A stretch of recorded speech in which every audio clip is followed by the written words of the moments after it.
On a commencé la semaine dernière le livre du prophète Daniel. Donc, on a commencé avec le chapitre 1. Et le but, c'est de pouvoir continuer le livre. Donc, vous continuez à lire le livre. Il y a 6 chapitres qui sont assez pas trop difficiles à lire puisque ce sont des récits, mais c'est vrai qu'il y a les 6 autres chapitres qui sont assez compliqués à lire quand même avec les visions apocalyptiques. Mais voilà, il ne faut pas s'inquiéter, il faut la Bible a cette richesse des choses, des richesses de style littéraire également. Et là, on va voir petit à petit, là on est au chapitre 2 du coup. Je vous rappelle peut-être un peu le contexte. Alors,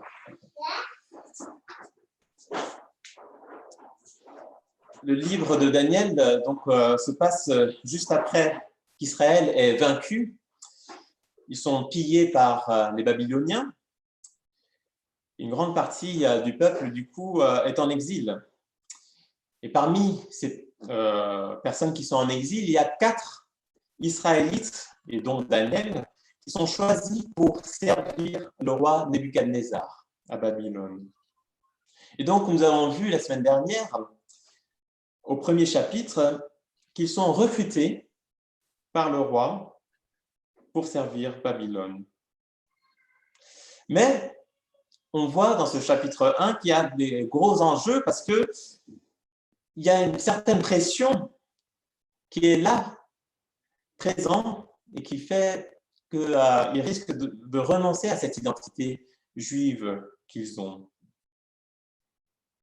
Mais nous avons vu dans ce chapitre le courage de Daniel et la fidélité qu'il a envers Dieu et qui a permis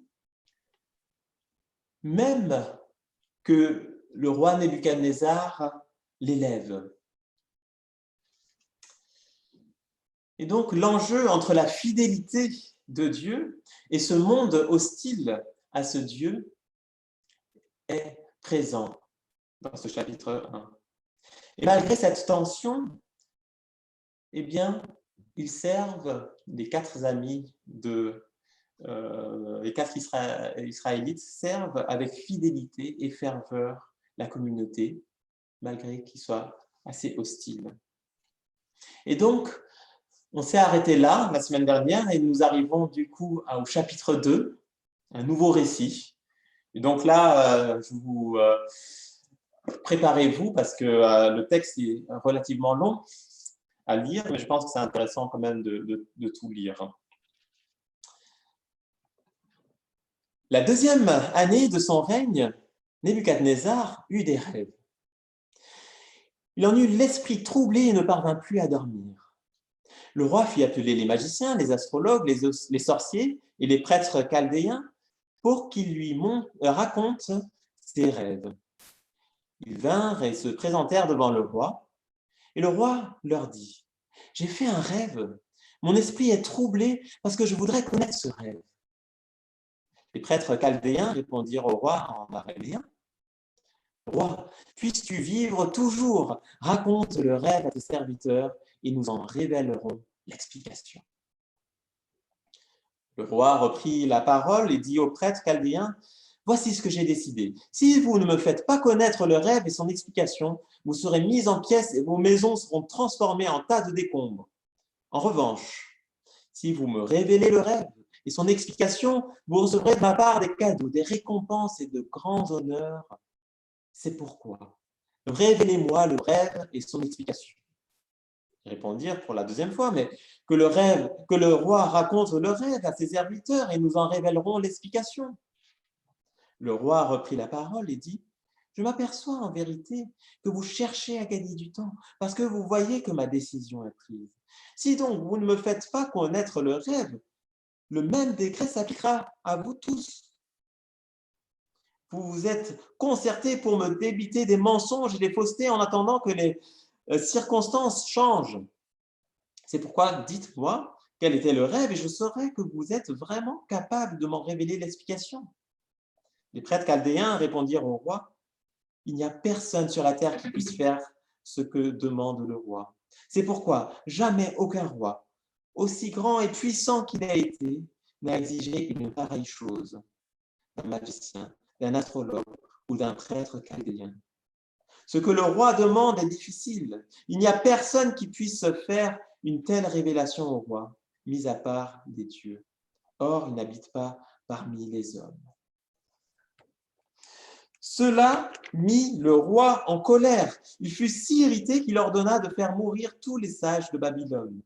Le décret ordonnant la mise à mort des sages fut proclamé et l'on recherchait aussi Daniel et ses compagnons pour les exécuter.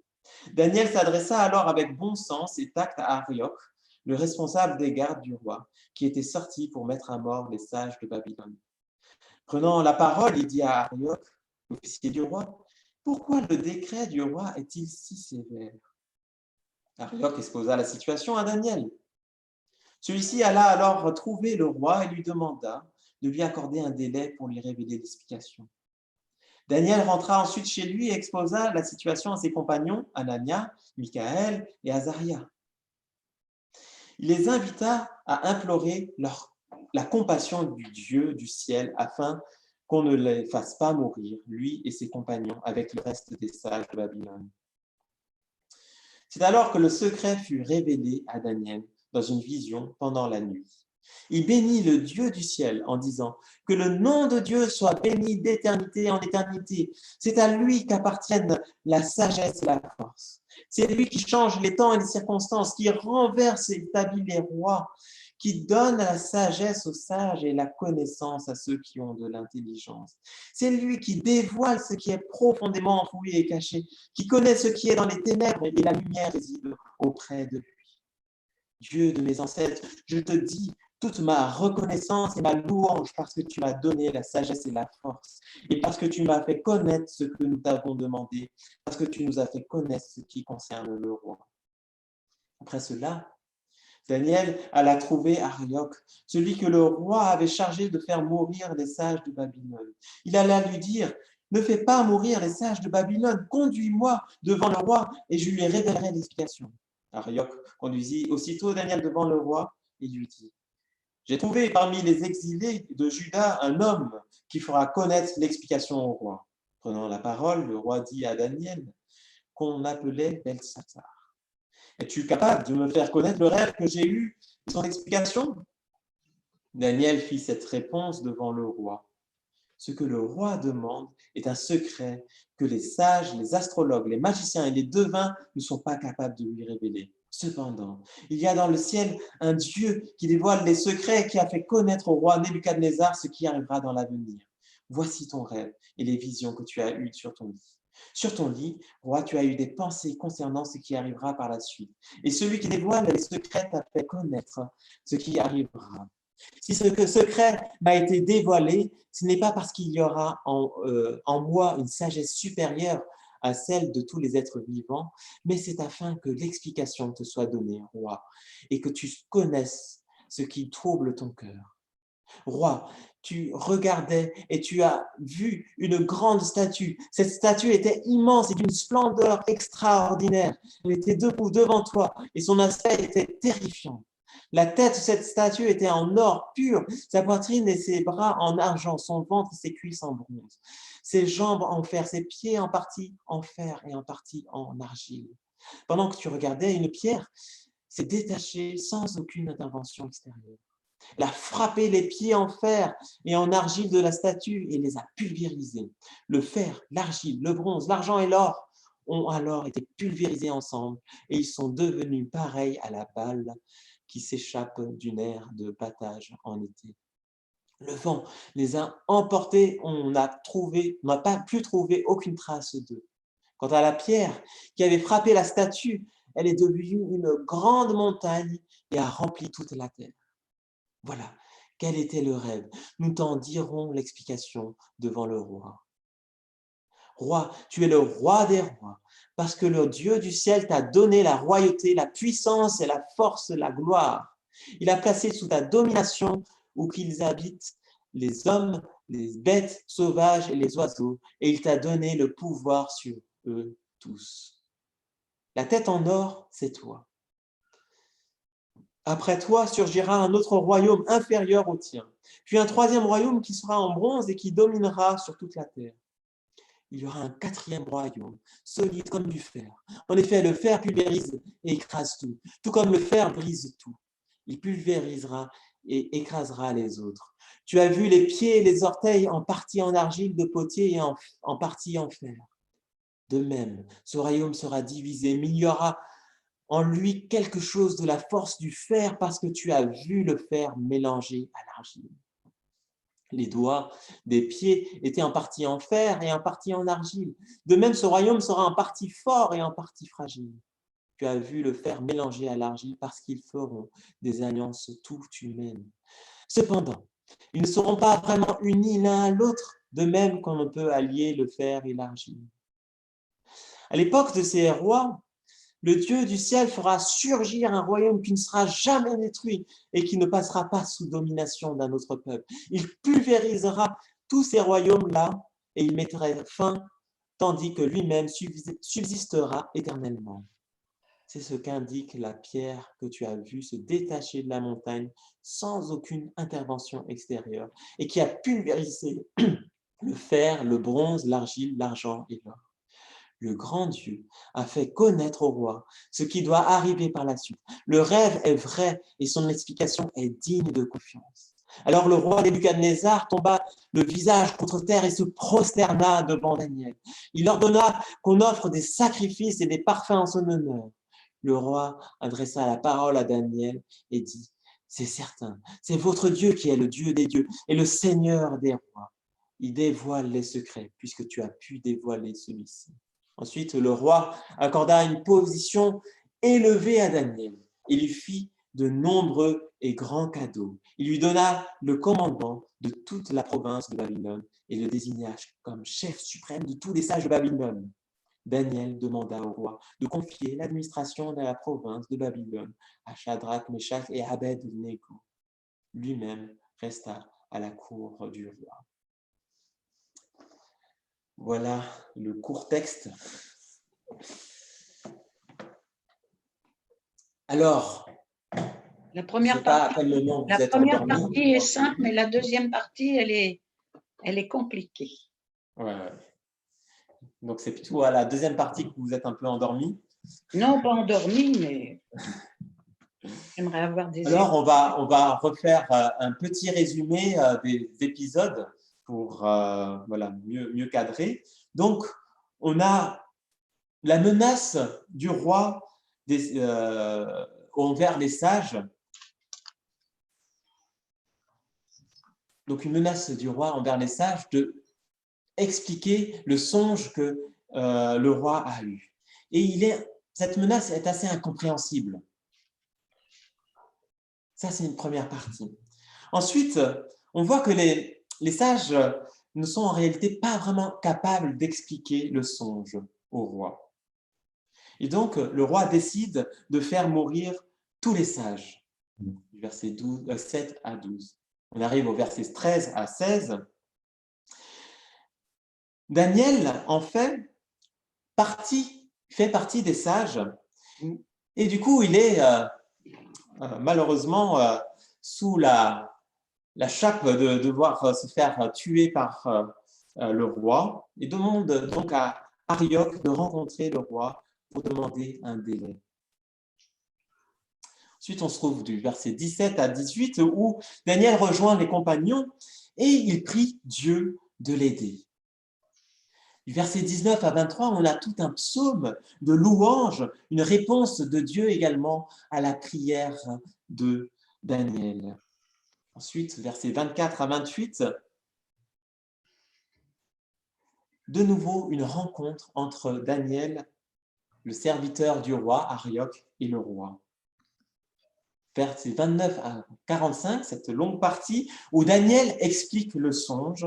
Et enfin, la dernière partie où le roi s'humilie et gratifie Daniel.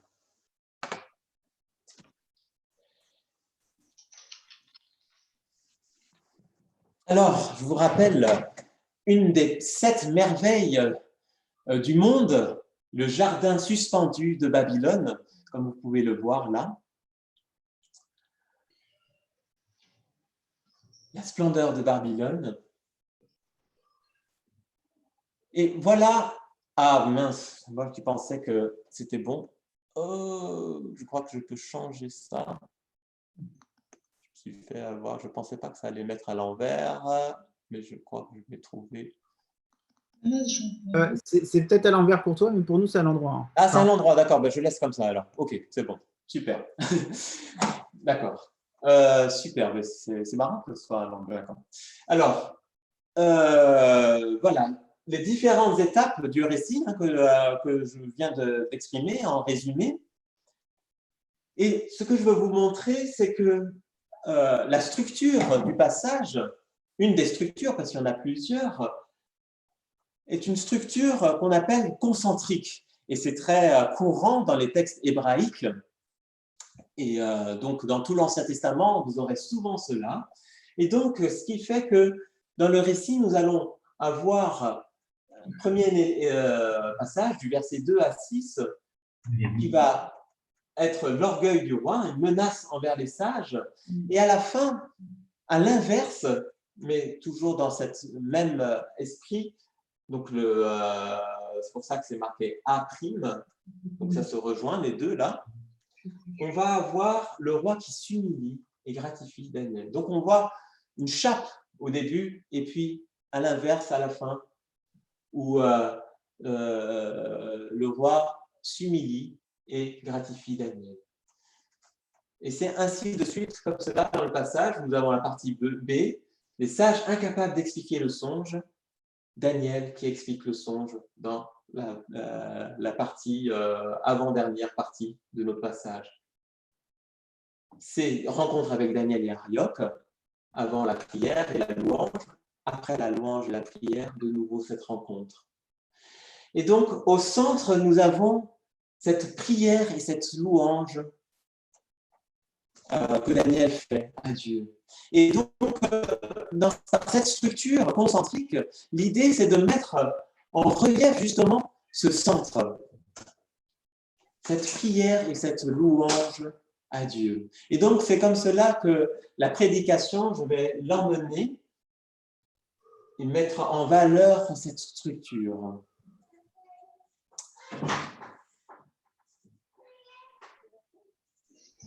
En fait, ça s'appelle un chiasme.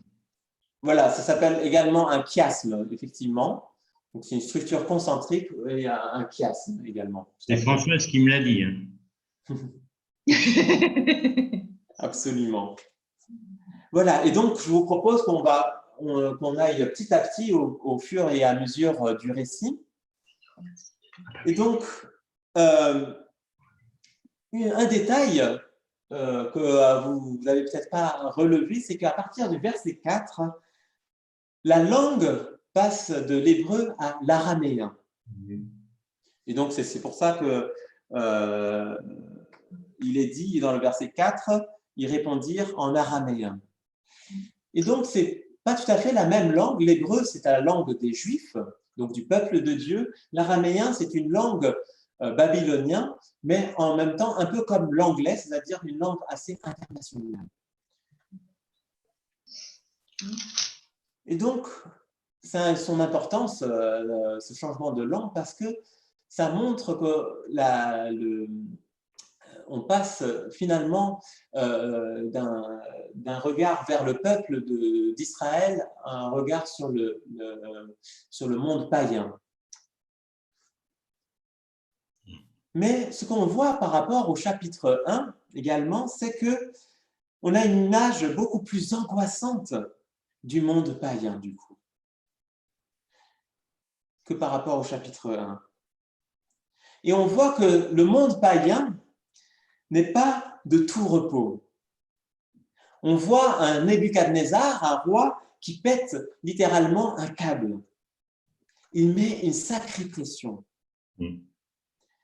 La question est, mais pourquoi Nebuchadnezzar reçoit une telle révélation? Pourquoi Dieu se révèle de façon si cachée, si imagée, comme Jannick, tu as pu le voir, c'est compliqué à comprendre ce songe. Pourquoi Dieu se révèle de façon si cachée, si imagée de la sorte? De sorte qu'il faille une autre personne pour pouvoir interpréter ce songe. Alors, tout au cours du récit, vous avez pu constater que c'est un récit qui est assez haletant, qui a beaucoup de suspense, qui nous pousse à vouloir savoir, mais que signifie vraiment ce rêve?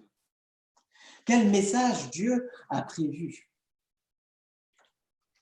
Est-ce que vous avez déjà eu ce sentiment également, vous, peut-être même au cours d'un message de prédication, ou peut-être vous avez voulu avoir un certain message et que vous avez peut-être été déçu par le culte parce que ça ne répondait pas à une question. Peut-être vous vous êtes dit, vous avez eu la réaction plutôt, oh, le culte ce matin, il ne m'a pas beaucoup apporté. Je n'ai pas reçu ce dont j'ai besoin. Et le rêve de Nebuchadnezzar, c'est un peu ça également. Il se demande, mais pourquoi je reçois un rêve tel que celui-là avec une statue qui se détruit? Je n'avais pas besoin de recevoir cela. J'étais bien là où je suis, avec tout le confort que j'ai une bonne situation. Pourquoi les dieux ont-ils permis d'avoir ces songes? Et donc, il va demander aux sages de ces dieux de pouvoir révéler ce songe. Mais les dieux ne sont pas aussi forts, n'ont pas la capacité de révéler ces songes. Et on voit que c'est quelque chose qui l'inquiète, Nebuchadnezzar, ce songe. Il est très nerveux durant toute cette histoire. Je pense qu'en fait, il sait très bien ce qu'il a vu. Ce n'est pas qu'il a reçu un rêve et qu'il l'a oublié. Non, il sait très bien ce qu'il a vu cette statue. Mais peut-être qu'il n'a pas, probablement, il n'a pas interprété comme Daniel l'a interprété parce qu'il a reçu de Dieu. Il me semble qu'à mon avis, Nebuchadnezzar a cru voir en cette statue lui-même. Et donc, c'est ça qui lui a fait très peur. Il s'est dit, mais si cette statue, c'est lui, puisque c'est effectivement Nebuchadnezzar à cette époque était le plus grand de tous les royaumes, il a vu cette statue se détruire. Il a eu très peur. Et je ne sais pas si vous vous rappelez, je vous ai dit la semaine dernière que Babel, c'est également la ville de Babylone. C'est juste le nom qui est l'un en hébreu, l'autre en grec. Mais c'est la même ville. Et là, également, en Babel, on a cette image de cet orgueil des hommes. Et pareil, avec Babylone, l'orgueil de Nebuchadnezzar. Et dans Babel, également, cette confusion des langues. Et là, avec Nebuchadnezzar, on voit aussi pareillement cette confusion qu'il crée à cause de son orgueil. Il veut que son rêve soit révélé, son songe soit révélé, mais en même temps, il ne laisse pas la place aux sages de pouvoir lui révéler. Et donc, on a tout un bazar au début du récit. Mais pourquoi il ne laisse pas les sages lui raconter? Il suffit juste qu'ils révèlent le songe et puis ils vont raconter ce que les dieux peuvent dire de ce songe. Mais non, Nebuchadnezzar a cet orgueil de vouloir à ce que le songe puisse être révélé sans qu'il puisse raconter le songe. les conseillers, cette confusion est d'autant plus vraie que les conseillers sont rendus incapables de communiquer avec le roi, tel que dans Babel, il sera incapable pour le peuple de communiquer entre eux, puisqu'ils ne parlent pas la même langue. Là, pareil, les conseillers ne parlent pas la même langue que le roi, qui est obnubilé par cette statue. Peut-être que cette pression que Nabuchodonosor met sur les conseillers peut parfois nous faire penser à peut-être au monde du travail parfois. On peut parfois peut-être recevoir cette pression de notre patron. Il n'y a que le chiffre qui compte. Que le chiffre qui compte et les conséquences qui vont avec, qui sont désastreuses pour les salariés. Peut-être que quand vous lisez cette histoire, vous vous identifiez à cela, à votre patron qui crée aussi de la pression, comme le Nabuchodonosor le fait. Et donc, on avance en versets 13 à 16, où, bien sûr, c'est l'incompréhension des sages de Babylone. Mais comme la semaine dernière, dans Daniel 1, on voit un Daniel très pédagogue. Par sa façon posée, prudente et sensée, il arrive à faire changer d'avis le roi, à faire changer même le comportement du roi. Et on voit que ça marche, puisque après on voit un Nebuchadnezzar qui s'humilie.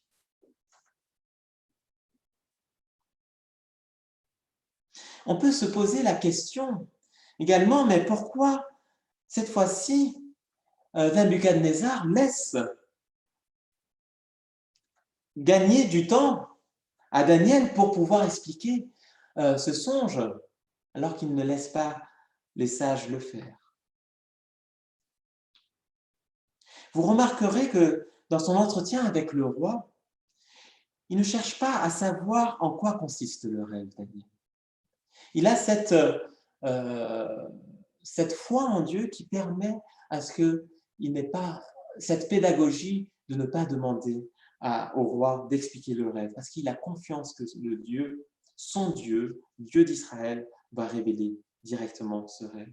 Et il a raison de faire comme cela, Daniel. Et c'est comme cela que c'est comme cela que Nebuchadnezzar a pu gagner la confiance en Daniel et de faire gagner le temps. Parce que Nebuchadnezzar a probablement apprécié sa façon réfléchie et non précipitée de Daniel aussi, de laisser le temps de pouvoir savoir quel est le songe, donner l'explication du songe. Alors que les sages, très rapidement, ils vont dire « mais on sait, donne-nous ton rêve et on va te le dire tout de suite », comme on peut voir au verset 9. On va te donner tout de suite la solution, diront les sages au verset 9. Et on voit que là où tous les sages du royaume échouent, le prophète hébreu réussit. Mais il ne se contente pas que de cela. Daniel cherche même à sauver les sages de la mort, comme on peut le lire au verset 18. Daniel est encore plus courageux que simplement aller vers le roi pour pouvoir expliquer le songe. Il va chercher même à sauver la vie des sages. Et il permet même à Arioch, le serviteur du roi, de le mettre en valeur en passant par lui pour accéder au roi, comme on peut le voir au verset 25. Nebuchadnezzar est prêt à tuer tous les sages, alors que Daniel, lui, tente de les sauver. Et il met Arioch en valeur. Et peut-être c'est quelque chose qui vous semble normal, mais à mon avis, ce n'est pas si évident. Daniel ne cherche pas à gagner profit de ses connaissances. Il met sa foi en Dieu. Le fait que c'est Dieu lui-même qui révèle ce songe. Daniel aurait pu profiter de la situation pour se mettre en avant, mais il préfère mettre en avant les autres et mettre Dieu comme le maître suprême de toutes choses. Déjà là, vous pouvez voir une leçon d'humilité, n'est-ce pas? Nous, probablement, si on avons cette connaissance de savoir interpréter les songes, on serait contenté d'interpréter les songes. Mais Daniel cherche à mettre en valeur les autres, cherche à sauver les autres et cherche à mettre Dieu au centre. Et c'est là où, par la suite, nous allons passer à ce centre du chiasme, à ce centre de cette structure concentrique. Mais avant de passer à cela, un autre homme n'a pas hésité à s'humilier et faire grandir son prochain. Et mettre Dieu le plus grand, mettre Dieu dans la plus grande place. Et bien sûr, vous allez comprendre que je parle de Jésus. Il y aura plusieurs versets pour illustrer cela. Si nous voyons Philippiens 2, verset 8, il s'est fait plus petit encore. Il a obéi jusqu'à la mort et il est mort sur une croix. Philippiens 2, verset 8. Obéissant à son Père. Il s'est fait petit. Jésus est également celui qui va décider de laver les pieds des disciples, une tâche qui relève normalement au serviteur. Jésus est celui aussi qui va mettre les mains dans le cambouis. Il se rend à des endroits obscurs où personne ne va pour pouvoir venir en aide aux autres. Et Daniel représente aussi cette personne.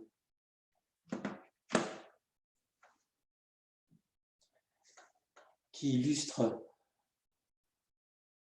ce service aux autres, mais avec courage. Donc non seulement il fait cette tâche pour pouvoir se sortir de la mort, mais il permet à valoriser les autres et à sauver la vie de tous les sages. Et il demande au roi de le faire. Et donc, voilà, nous arrivons au centre du chiasme, la relation que Daniel a avec Dieu. Et une première chose que nous pouvons remarquer, c'est le contraste saisissant qu'il y a entre le prophète et le roi Nebuchadnezzar. Entre le prophète Daniel et le roi Nebuchadnezzar. D'un côté, Daniel, le calme et le fait qu'il soit réfléchi, et de l'autre, incapable, Nebuchadnezzar incapable de communiquer avec ses conseillers et qui se retrouve dans le trouble de ne pas comprendre. À l'inverse de Daniel, qui s'adresse à Dieu et reçoit cette réponse également rapide. L'excitation de Nabuchodonosor, le calme de Daniel, la communication avec Dieu de Daniel, incapable de communiquer avec les sages qui sont normalement connectés avec les dieux de Babylone. Comme je l'ai déjà dit, vous remarquez ce suspense dans ce texte, parce que d'autant plus maintenant que Daniel connaît la révélation de Dieu, de ce qu'est le songe. Nous ne connaissons, nous, en tant que lecteurs, toujours pas la révélation du songe. Mais Daniel va d'abord, avant d'aller vers le roi, va d'abord prier, va prier Dieu et va d'abord le remercier. Le contenu est révélé par Dieu à Daniel. Mais nous, lecteurs, nous avons encore à attendre. C'est d'autant plus frustrant, cette attente, que la réaction de Daniel nous met encore plus dans le suspense parce que nous le voyons dans l'émerveillement, Daniel. Ce qui compte, c'est ce centre du chaos, cette relation que Daniel a avec Dieu, qui contraste totalement avec l'excitation et l'angoisse de Nabuchodonosor.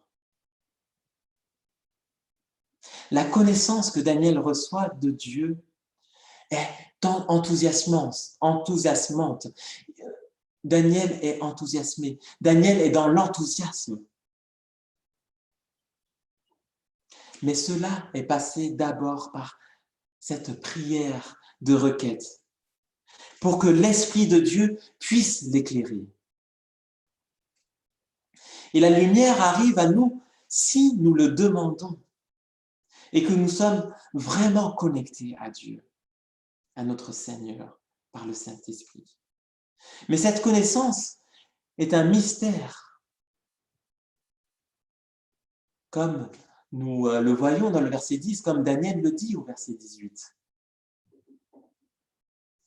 La connaissance doit être creusée. Il faut pouvoir se donner à Dieu pour recevoir la connaissance, pour que nous puissions recevoir la révélation de Dieu. Se donner entièrement. Quel courage de Daniel quand même. Et malgré tout, comment il peut être aussi posé que cela?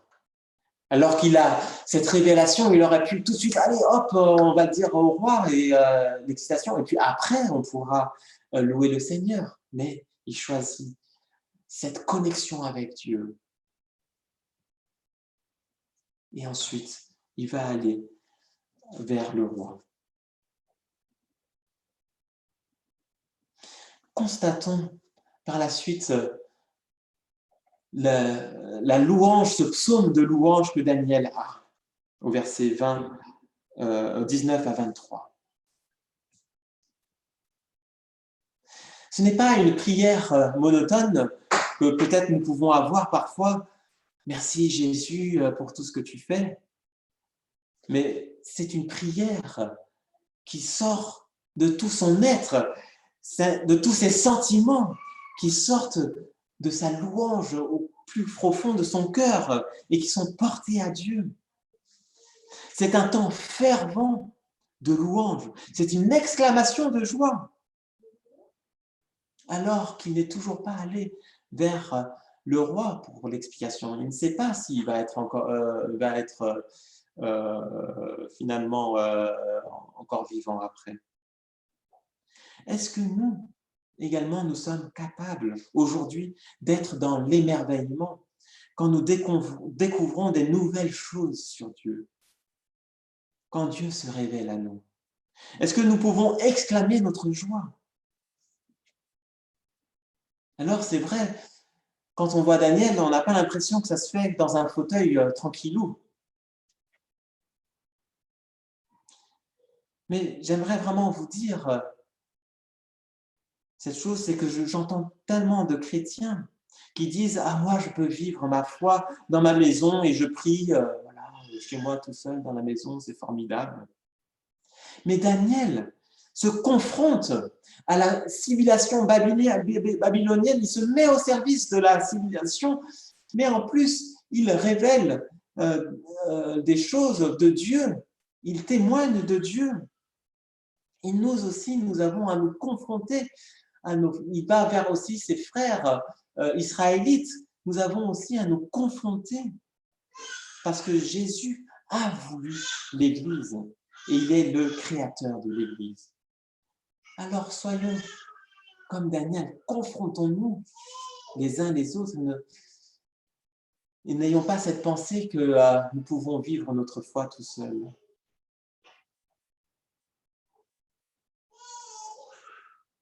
Il n'a pas peur de sortir pour se confronter, Daniel. Il va voir aussi ses frères pour prier avec Dieu.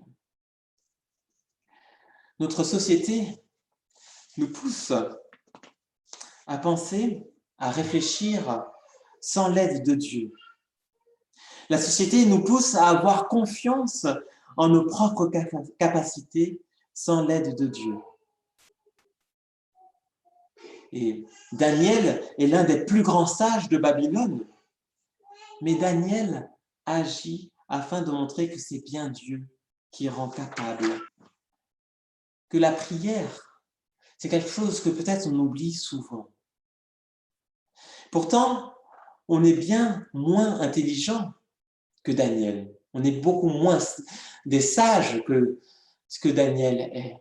Et pourtant, lui a cherché d'abord la direction de Dieu. Malgré toute la connaissance qu'il a, malgré qu'il a reçu toute la révélation pour connaître le rêve de Nabuchodonosor, lui, il est passé par la prière. Un autre texte, dans Philippiens 2, verset 13. « Car c'est Dieu qui produit en vous le vouloir et le faire selon son bon plaisir. » Ça veut dire que c'est à nous de passer d'abord par la relation avec Dieu pour pouvoir par la suite le voir agir dans notre quotidien. Et donc maintenant, passons au songe. On va aller assez rapidement parce que nous allons étudier ce songe en particulier dans une étude biblique jeudi prochain, ce jeudi, en lien avec un autre chapitre, c'est le chapitre 7, qui en fait a beaucoup de correspondance avec cette vision au chapitre 2. On voit donc dans cette vision, que Daniel, avant d'expliquer en détail la vision, il cherche d'abord à transmettre le message en globalité. Qu'est-ce qu'il veut dire? C'est ce que nous voyons au verset 29. C'est qu'à l'inverse de ce que Nebuchadnezzar pensait, probablement, il ne s'agit pas en fait d'un songe qui va arriver à lui-même, à Nebuchadnezzar, mais il lui dit déjà, au verset 29, ce qui arrivera. Il ne dit pas ce qui t'arrivera. Ce n'est pas quelque chose qui va t'arriver à toi dans ton orgueil, qui va te toucher. C'est ce qui va arriver pour le monde.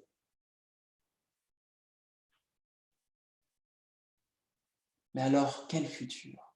Quel futur si ce n'est pas pour l'ego du roi Nebuchadnezzar?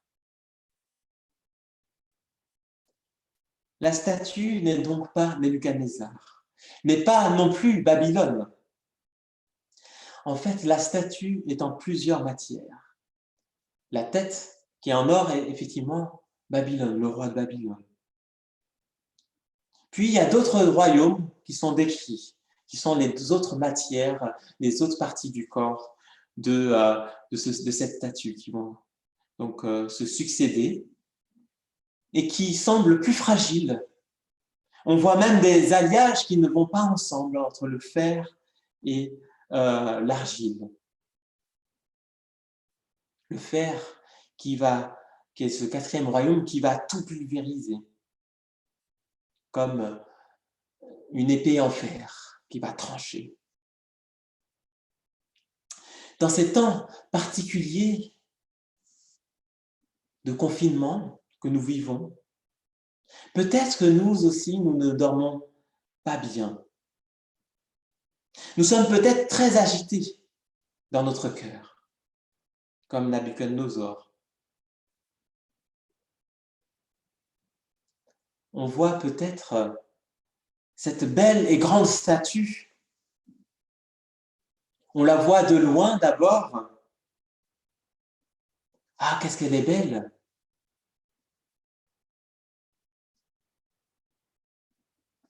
De loin, ça brille. Mais quand on se rapproche, on voit combien elle est fragile, cette statue. Elle n'est pas bien conçue non plus quand on se rapproche. Elle ne tient pas sur les pieds avec cet alliage bizarre de fer et d'argile.